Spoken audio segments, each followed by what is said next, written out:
Here's what happened. Donald Trump Jr. put it all out today.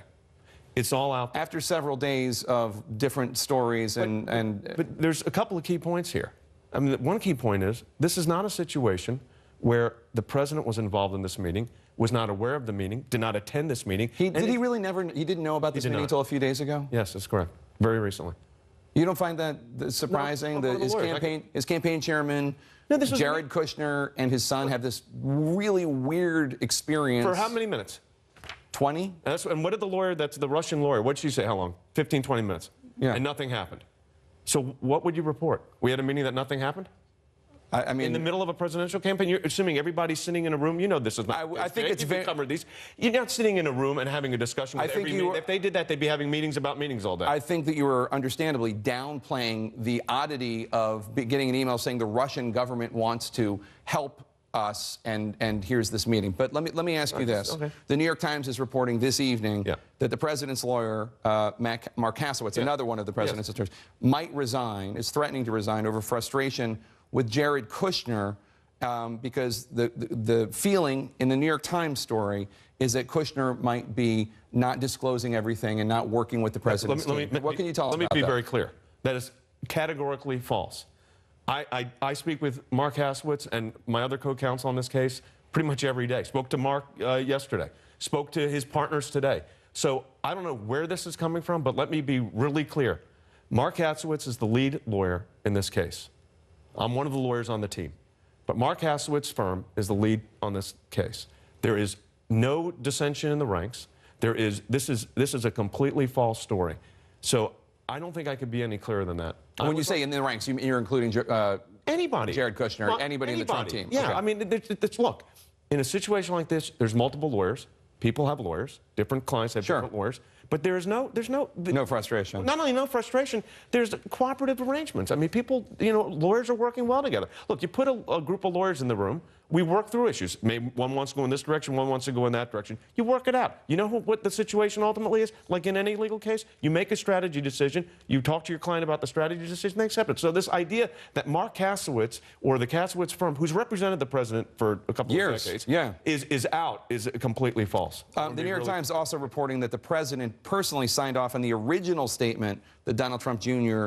issued on Saturday, that one that required a follow-up clarification because it didn't disclose the idea of opposition research. Yeah, that's not true. First of all, the president did not sign off on that statement. The statement was issued by Donald Trump Jr. The president was on the return from his trip to the G20. Again, these are stories that are out there. People can say anything they want, but the fact is that's just not true. So, again, the situation as it developed, Donald Trump Jr., and he was very explicit tonight and very clear. He issued a statement. His lawyers decided to issue the emails. That's perfectly what, I'd advise the same thing. I think they did the right thing. And that's the fact. I mean, we could look at it and say, a year and a half ago or a year ago in the middle of a campaign, would you, should have, could you? That's really easy to say, a year later. But when you're in the middle of the campaign, and this is think about they're going 20 hours a day, and this is 20 minutes out of one day, and it ends up being nothing. So why would you go to the president and say, we've had a meeting, it didn't result in anything? President Trump was asked directly in February, I believe it was, if he was aware of any contacts on the campaign between any Russians and anyone affiliated with the campaign. Here's what he had to say. Can you say whether you are aware that anyone who advised your campaign had contacts with Russia during the course of the election? Well, I told you, General Flynn obviously was dealing, so that's one person, but he was dealing as he should have been. During the election? No, nobody that I know of. Nobody. So you're not aware of any contacts during the course of the election? How many times do I have to answer this question? So, it's true. Not that I know of. Because he said not that I know of. Because he didn't know of it. Correct. So, is it fair to say that Donald Trump Jr., Jared Kushner, and Paul Manafort put the president at a disadvantage by not telling him about that meeting? No. Because that answer, if you take out the "not that I know of," was not an. But you can't take out the "not that I know" because that's what he. But shouldn't he have known? No, shouldn't they have told him? No, it was a meeting that produced nothing. It was a 20. I mean, let's be realistic. It's a 20-minute meeting out of a probably at that point 18 or 20-hour day. It produced no results, no information, no knowledge of anything. It ends up being like basically a false pretense. And the meeting takes place, nothing happens. We walk into the Republican nominee's office. First of all, he's probably in another state. I haven't looked at the logs, but he's probably in another state. And even if he was, and walk and say, we had a meeting that didn't result in anything. Why would you do that? When they're having hundreds of meetings, as they said, I mean, thousands over the course of the campaign. The Washington Post is this evening also reporting that it is quite tumultuous in the White House right now. Somebody, a Republican who is allied with the president, referring to it as a Category 5 hurricane. That some people in the president's inner circle are calling for Reince Priebus to step down. There's all sorts of dissatisfaction and backbiting. This is a Category 0. The president of the United States is dealing with issues that include a situation with North Korea that we all know is quite serious. There are other situations and hotspots around the world. There's major action, as you know, going on in Syria right now. So this idea that this has consumed the White House is false. And I think what's happened is there's this idea that, and you started it this way, and I understand that you're starting it this way, but the White House under siege, they're operating and running the country. They're governing. So if you want to agree with the policy, disagree with the policy, we live in America, you get to do that. But this idea that the White House has stopped working and everybody's focusing on this is categorically not true. Last question, sir, and that is, when did President Trump find out about this meeting, the full story of this meeting?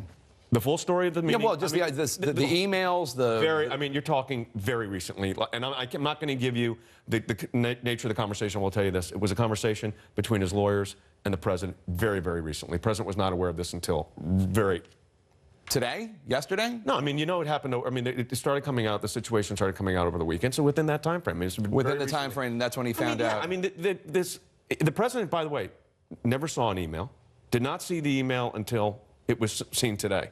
So I want to be clear on that. The first time he saw the email was today. Yes, that's correct. Jay Sekulow, attorney for President Trump, thank you so much. Thanks for having me. Really appreciate it. My pleasure. Donald Trump Jr. says the meeting with the Russian lawyer was such a nothing. Coming up, will prosecutors see it that way as well? Stay with us. I was saying my friend Governor Mike Huckabee said out something very similar. So the media is going after Donald Trump Jr. for doing what? Releasing the full email chain, unlike Secretary Clinton, who deleted her emails. So, I mean, let's put that in perspective, number one. Number two, you look at it from a legal perspective here. There's no illegality in the meeting. Now, the fact is, nothing transpired. So what do we have here? And I think Donald Trump Jr. said it correctly. There's a media frenzy on Russia right now. This has been going on for several months. But when you look to see what actually took place, a meeting takes place. Nothing happens as a result of this 15 or 20-minute meeting. And at the end of the day, there's no illegality. So people could be, you know, they want to create a media hysteria on this. But the reality is, I'm just trying to look at it as a lawyer and saying, okay, what statute of the law has been violated? What code section has been violated here? And it doesn't exist. Well, what about what the Democrats are all saying, between the media insanity and Democrats saying, oh, this proves collusion, and oh my gosh. Again, I'll ask you as an attorney, tell me what laws. And the second thing is, how is what I said in my opening monologue tonight about Ukraine, about the Russian dossier, about Fusion GPS, about influencing the Israeli elections, didn't those things all happen, Jay Sekulow, and nobody talks about any of them? Isn't the Ukraine issue a real meeting, real information, real impact on the campaign? So what does the Ukraine issue show you? It shows you that in the heat of a political campaign, groups come forward with opposition research and meetings take place. So, of course, that's getting completely overshadowed, was barely reported by, I think it was Politico that did the report on that. But there you had DNC operatives meeting with Ukrainian officials, swapping information back and forth. So let's put that in perspective. So here what do you have? A meeting that takes place and nothing happens.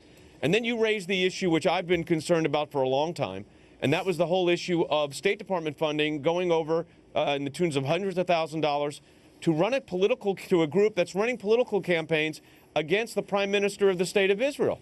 You're talking about engaging in electioneering in a foreign country. Well, there you have it. But again, it's not even fair to say double standard. But I want everybody to remember, Donald Trump Jr., what did he do today? He put forward the entire chain of emails. He didn't delete them, as others have done in other campaigans, as we know. Is there any question I missed? Government service. Yep. Because I never run out of questions on the show, and I felt like I ran out of questions. I mean, I just don't know at that point what else he could do. Released every email, answered every question, explained what happened, didn't happen. It seems consistent with what the woman says, the lawyer from Russia, Jared says. I don't know what Manafort's saying. I don't know what there is. And wouldn't every campaign, if they were told there's information, op research, Isn't that what Hillary's campaign, the DNC, did with Ukraine? What happened? I mean, remember, let's put this into the perspective of what was going on. They were in the middle of a campaign that was in the heat of the campaign here. And what happens? Somebody comes forward with opposition research. Is anybody saying, by the way, why did the DNC have their operatives meeting with the Ukrainians and actually getting information? Why is that not one standard and this is another? But let's look at, again, what law was violated here. I mean, some of the theories that some of the commentators have put forward are ridiculous. There's no there was no illegality in that meeting. In the end, on top of that, there was no information that was obtained. So there you have it. We'll take a quick break. We'll come back more with Jay Sekulow with reaction to our exclusive interview with Donald Trump Jr. And you don't want to miss this later tonight. Williams, and we'll get his take on the Democrats' obsession with Russia.